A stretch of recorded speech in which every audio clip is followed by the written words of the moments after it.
Hello class. Today we're going to be looking at Universe Sandbox. This is a game that you can find on Steam and I believe PlayStation. This game is a very interesting look at the solar system and space in general. What this game allows you to do is it allows you to look at the entirety of the solar system, every planet, asteroid, and celestial body that exists. And as you can see, there's a lot of them. We can even see the Voyager spacecrafts as they're departing on solar system. And we can see Sedna, the asteroid, the little dwarf planet that just likes to orbit around the solar system. It takes a long while for it to get back around, but that's not what we're looking at today. Today, we are interested in this specifically.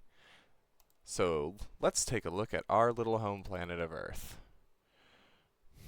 So as we can see down here we have Earth. Earth is, just sitting here, orbiting the sun, and we can see all sorts of things around it. Like right here, we can see the Hubble Space Telescope. The moon is right over here.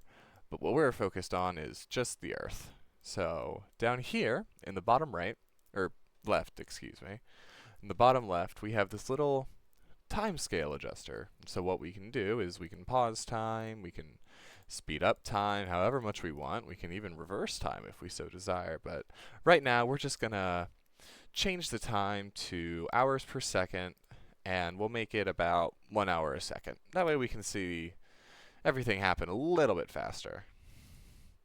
See, we can see Hubble orbiting the planet very rapidly. It makes about one rotation every 2.5 hours.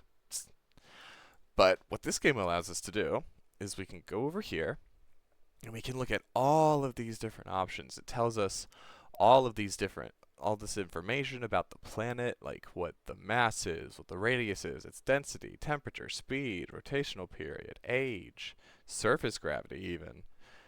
And all of this information is really fascinating, but where this game really shines is in its ability to allow you to be as creative as you want, or just to have as much fun as you want. All of these options are editable.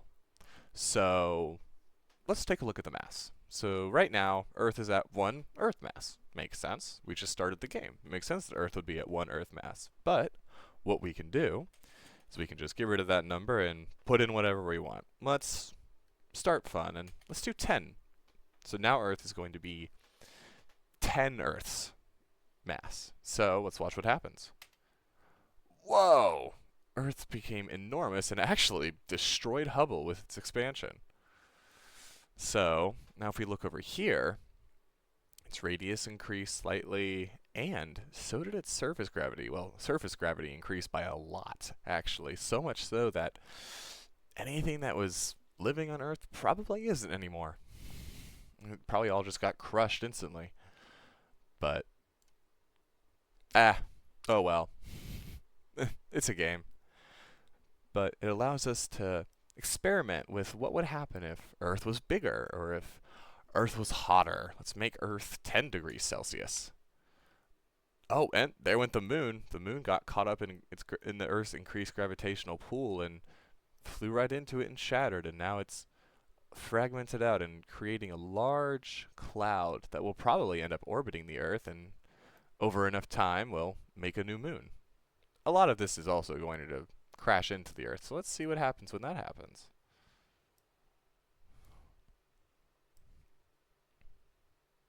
Well, the Earth seems to be doing okay, actually. None of the fragments are really doing anything just yet, but that's okay.